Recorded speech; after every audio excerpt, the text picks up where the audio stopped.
Hey friends, welcome back for the Thursday edition of Ocean Week. Actually, the past 2 weeks I've been studying the ocean, but today is the last day. Next week, we're gonna be exploring the ocean a little bit, but we're gonna be camping in Australia. I'm so excited to share some cool Australian facts with you for the rest of the month. Now, question of the day. Yesterday, we talked about whales. Can whales breathe through gills? Yes or no? Do you remember how whales breathe? Do they have gills like sharks and fish? No, they don't. They don't breathe through gills. They breathe through their blowhole at the top. That's their nostrils. And then they breathe in and out. And you see the spray. Did you see my video that I posted yesterday of the whales spouting? Okay, we are going to warm up our brains a little bit playing cheeky monkey. Palm trees are on the shores of oceans in warm climates. These are coconut trees, and we're going to play cheeky monkey, and it goes like this. Let me get my monkey. Cheeky monkey climbed in a tree. How many coconuts did he see? So I'm going to hide cheeky monkey behind one of these coconut trees. And you have to tell me, is it 1 coconut, 2, 3, 4, 5, 6, 7, or 8? Are you ready? Put your eyes in your lap, eyes in your lap. No picking. Oh, goodness. Hold on. Cheeky monkey, climbed in a tree. How many coconuts did he see? Take a guess. Which number should we choose first? 5? Not 5. How about 7? Oh, that cheeky monkey is hiding. 2? 3? Oh! It was under 3 coconuts. Okay, flip them around again. Put your eyes in your lap, eyes in your lap. No peeking. Cheeky monkey climbed in a tree. How many coconuts did he see? Take a guess.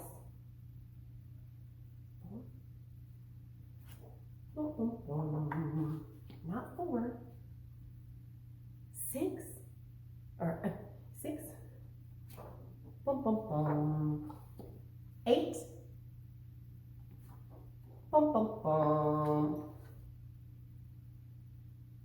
2. Nope. 1.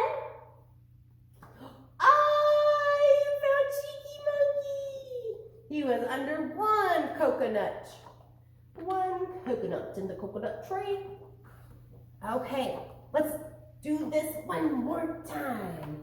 Put your eyes in your lap, eyes in your lap. No peeking.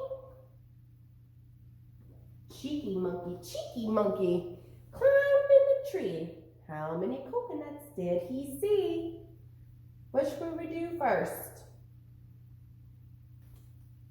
3? Not 3.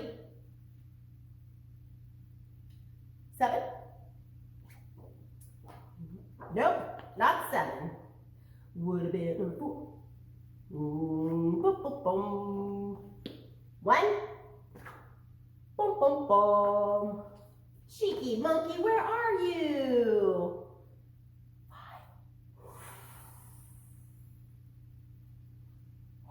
Nope. 2. Oh, cheeky monkey. Which one? 6 or 8? 6 or 8? 6? Oh no. We're left with 8 coconuts. Do you think cheeky monkey's in the 8 coconut tree? Oh, he is. Ooh, He ate 8 coconuts. All right. I've got a little coconut story I'm going to tell you about later when we're talking about our animal today. Okay, before we do calendar, let me switch these around. I have a story I'm going to attach on blooms that you can practice reading yourself at home. You can print it off and you can make your very own book, and it's called I See Ocean Animals. So the pattern in this story is I see. Let me get close here. I see ocean animals, and I decorated it. Okay, read it with me. We have I see a fish. What type of fish is that? I made it a clownfish. I also gave it some coral and some sea anemone, some urchins. I see an octopus. I made him purple.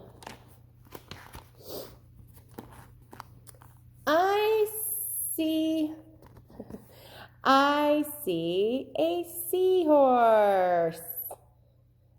Actually, I have a real seahorse I want to show you. Check this out. Whoa, where am I going here? You see that? Let me zoom in a little bit. This is a real seahorse. It is kind of like a fossil now. It's preserved, and it's in this special hard case so you can examine it up close. Now, male seahorses, they carry all the baby eggs and wait until they hatch. So the mommy lays the eggs and he puts them in a special little pouch in the front and carries them until they hatch. Pretty cool, right? Seahorse. They're called a seahorse because they look kind of like a horse. Horse under the water. Ooh. I see a jellyfish. I see a dolphin. Can you make a dolphin noise? Some kids are really good at dolphin noises. I see a crab. The animal that we're going to talk about today loves eating crab. Ooh, we did this on Tuesday. I see a shark. I made the shark eating a fish. Food chain. I see a starfish. And what we talked about yesterday, I see a whale. And there I put water coming out of his spout. So I am going to attach that so you can do this all by yourself and practice reading. I see. Okay, let's stand for the flag salute, please. Put your right hand in the air, in the air. Put your right hand in the air, in the air. Put your right hand on your leg. Put your right hand on your elbow. Put your right hand on your heart, thump, thump. Salute, pledge. I pledge allegiance to the flag of the United States of America and to the republic for which it stands, one nation, under God, indivisible, with liberty and justice for all. Thank you, soldiers. Okay, we need to count all the way to Thursday, so get your buds ready and we're gonna make them bloom. Here we go. 1, 2, 3, 4, 5, 6, 7, 8, 9, 10, 11, 12, 13, 14. What two numbers make 14? A 1 and a 4. color comes next in the pattern? What comes after yellow? There's just one yellow. Do you remember? Yellow, yellow, red, red, purple, purple. Yellow, yellow, red, red, purple, purple. Yellow, yellow. You got it. It's an easy pattern. A, A, B, B, C, C. A, A, B, B, C, C. Over and over and over. Okay, we are going to, getting ahead of myself.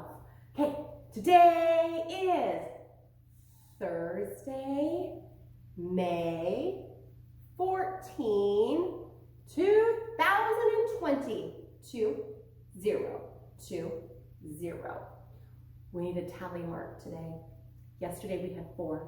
So today we're gonna bundle those up into a group of 5. But guess what? We're gonna count by 5s. And when you get to the 130, you're going to, here we go.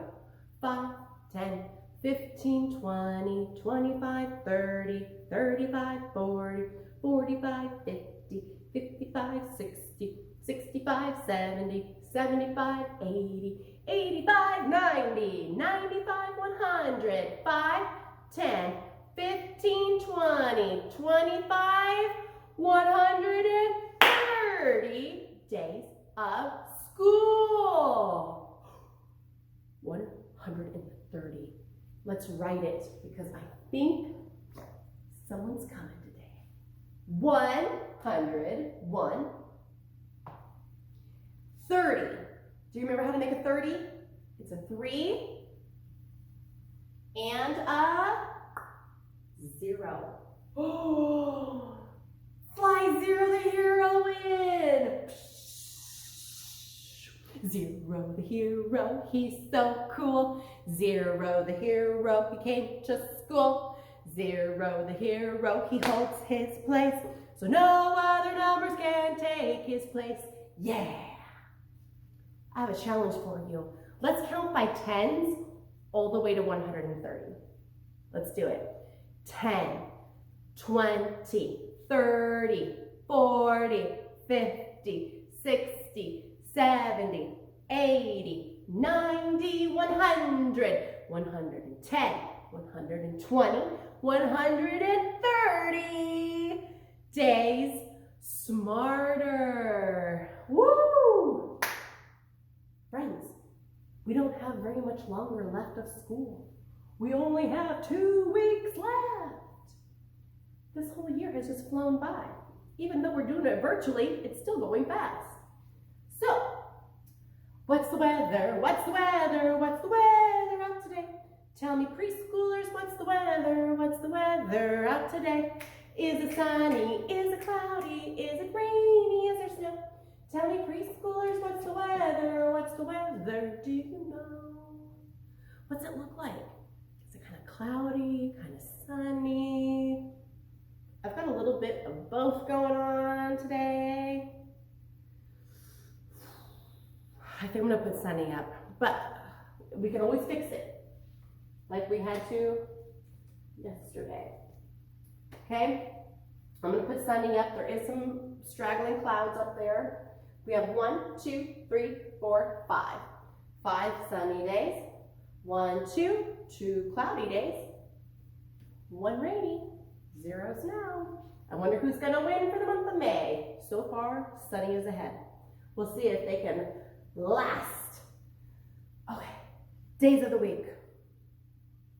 Let's do whisper voices. Days of the week. Shh, shh. Days of the week. Shh, shh. Days of the week. Days of the week. Days of the week. Shh, shh.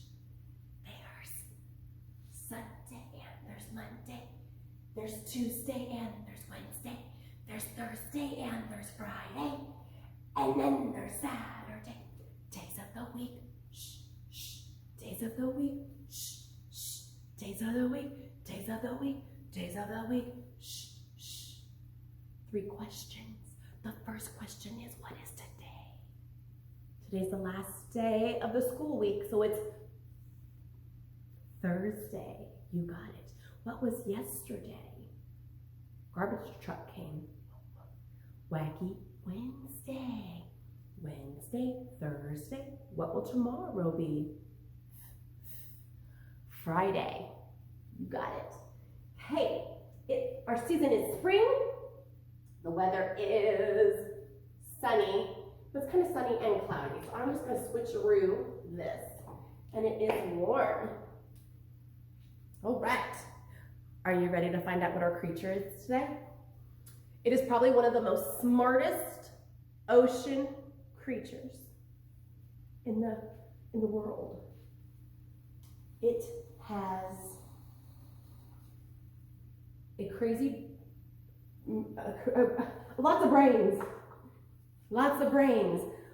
What is it? It's an octopus. An octopus.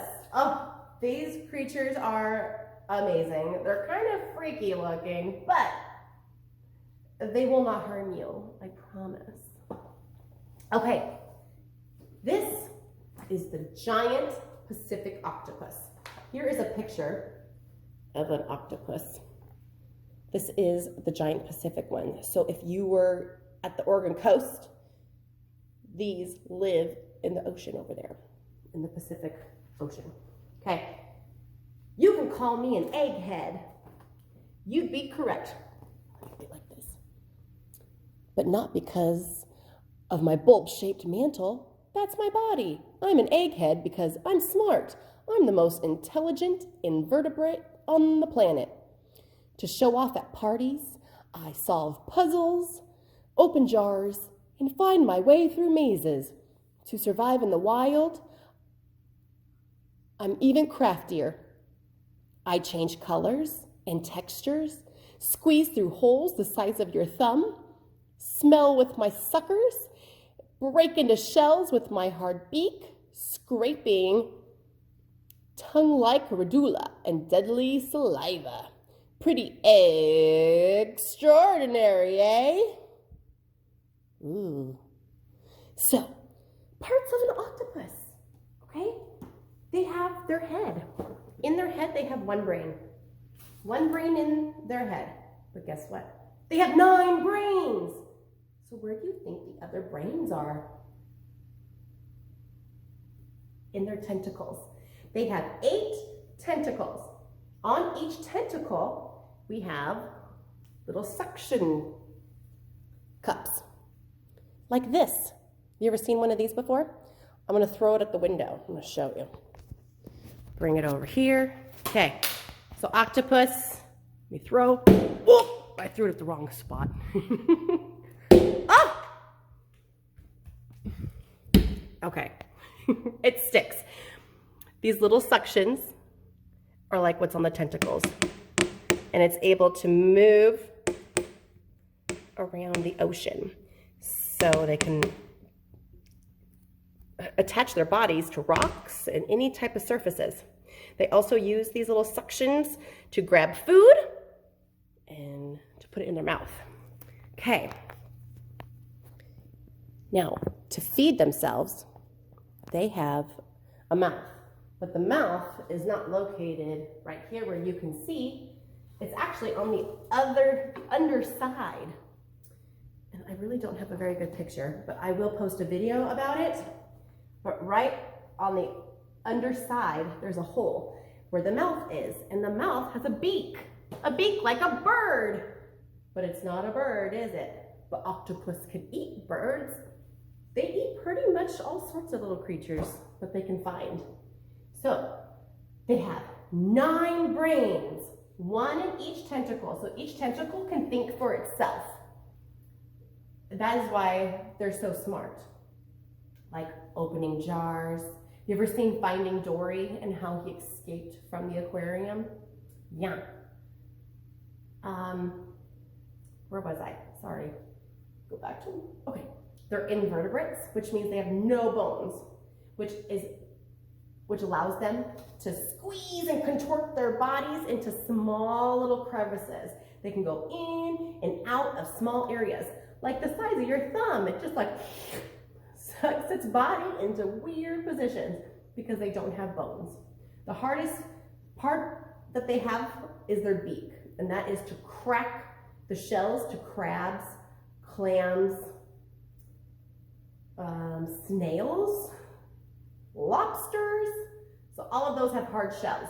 So he's able to crack that, get the meat, and then poof, spit out the shells. They also have 3 hearts. So 3 hearts, 9 brains, 8 tentacles with the suction cups, little suckers on their tentacles. They can change colors. That helps them camouflage, but also tells us what type of mood they are in. So if they are blue, how do you think they're feeling? Maybe sad. But if they're brightly colored, like reds and yellows and oranges, then they're probably pretty happy. And their blood is the color blue. Our blood's not blue, but their blood is blue. How do they defend themselves? 2 ways. Camouflage, by changing colors, and they can blend into different textures and colors. They also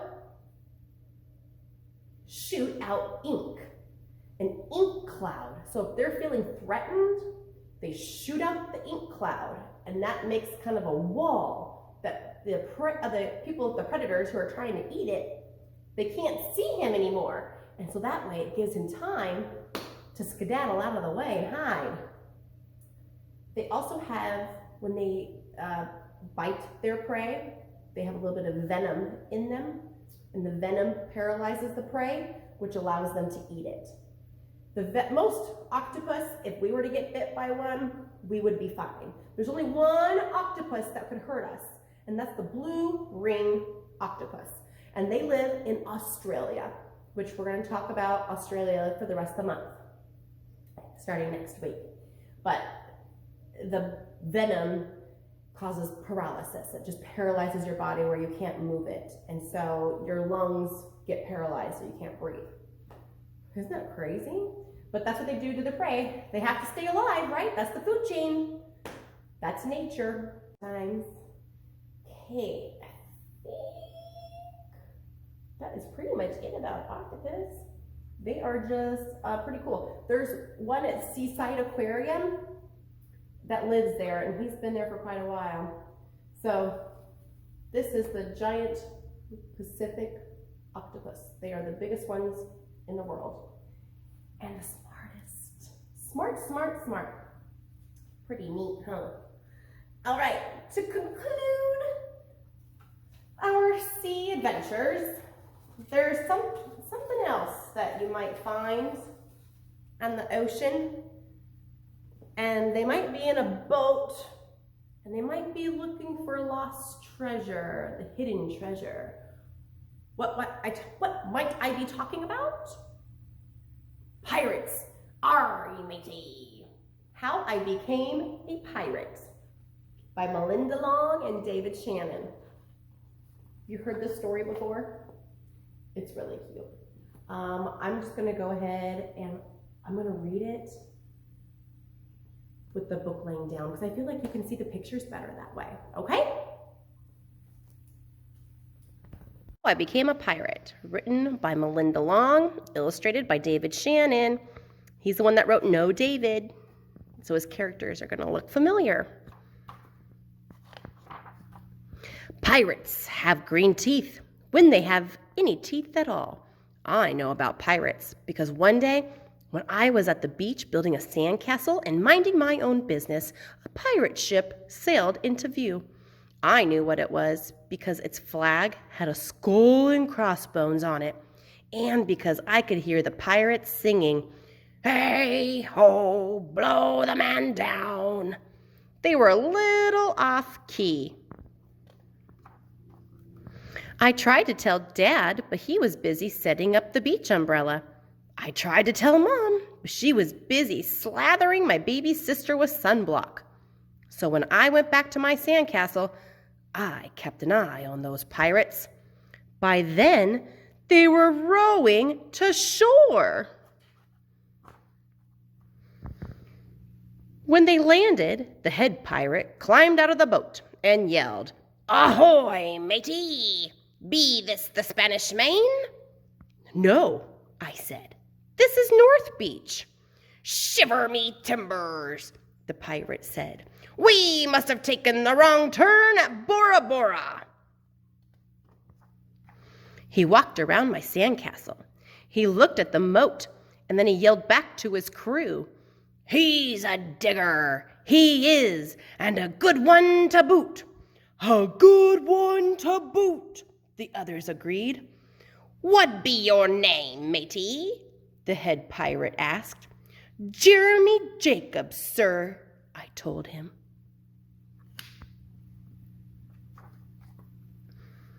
"Well, Jeremy Jacob," he said, "you're looking at Braidbeard and his crew. We've been needing a digger like yourself. We've a chest of treasure to bury." "Aye, treasure!" the others shouted. "You're coming with us," Braidbeard told me. I didn't think Mom and Dad would mind, as long as I got back in time for soccer practice the next day. Do you think he's going to go with them? Is that going to be safe? That's how I became a pirate.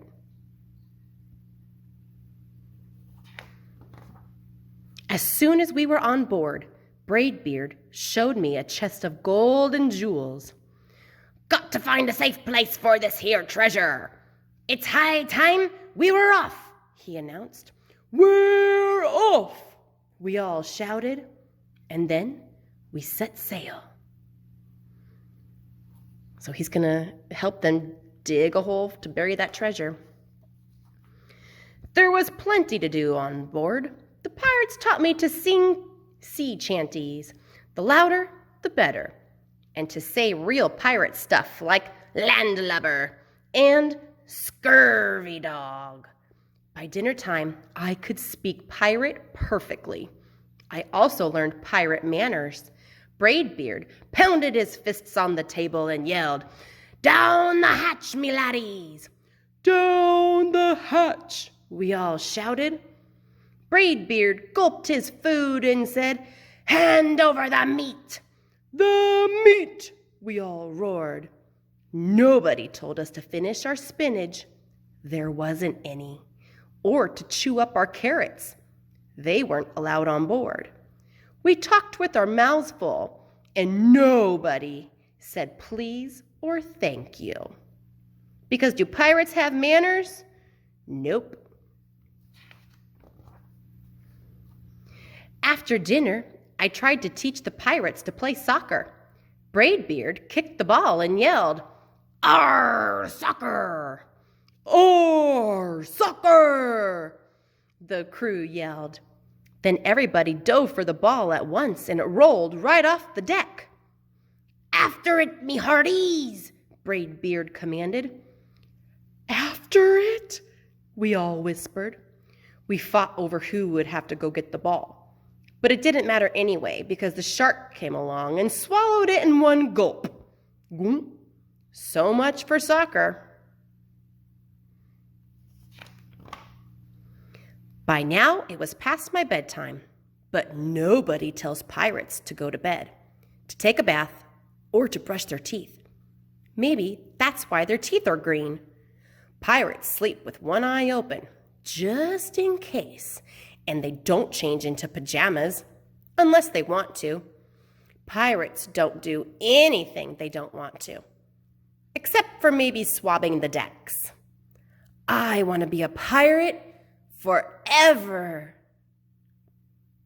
Do you think he's really going to be a pirate forever? But then I found out what else they don't do. When I couldn't stay awake any longer, I asked Braidbeard to tuck me in and read me a story. "Tuck you in?" he bellowed. "Pirates don't tuck."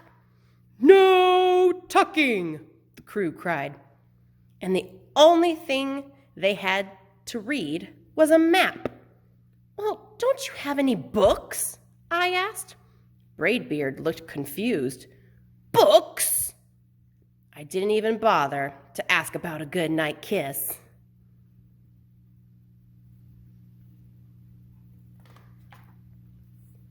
It wasn't easy to fall asleep without a story, but I was finally dozing off when a storm broke. Thunder boomed and lightning flashed. I tried to hide under the covers as waves slammed up against the ship, but I kept falling out of my hammock. I couldn't find anyone in the cabin. They were all on deck. "Lower the sails!" Braidbeard shouted. "Batten down the hatches!" Everybody ran around yelling and lowering and battening. Nobody had time to sit close and tell me it would all be over soon. Nobody didn't even notice me. I decided that I didn't want to be a pirate after all. Does that look like fun?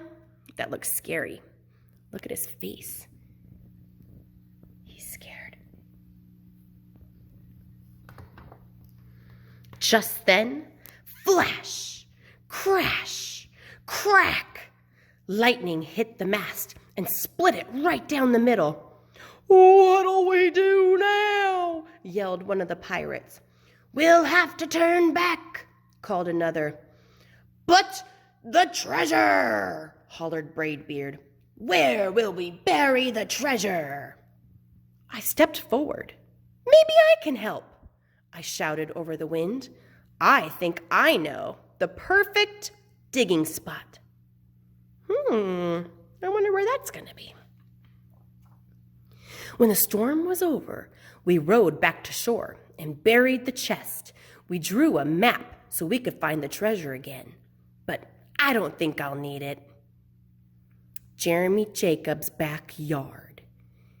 So you gotta follow the trail, go past the basketball hoop, along the fence, to the tree. Hey, look, there's Fergus.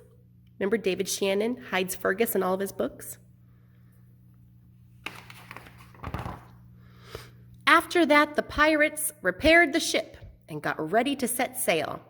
Before they left, Braidbeard handed me a flag and said, "You'll make a fine pirate, Jeremy Jacob.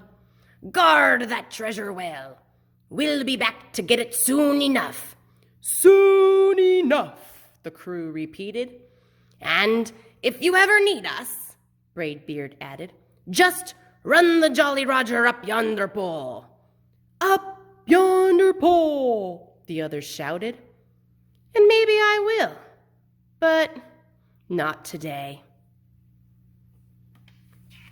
See his flag? They're saying to raise the flag up if they need him, if he needs them. I have soccer practice. His team is called the Pirates. Do you think that really happened? That end.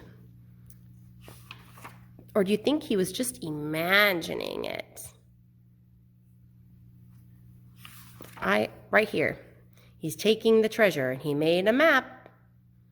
I think he's just pretending. But he is a good soccer player. Pirates. The end.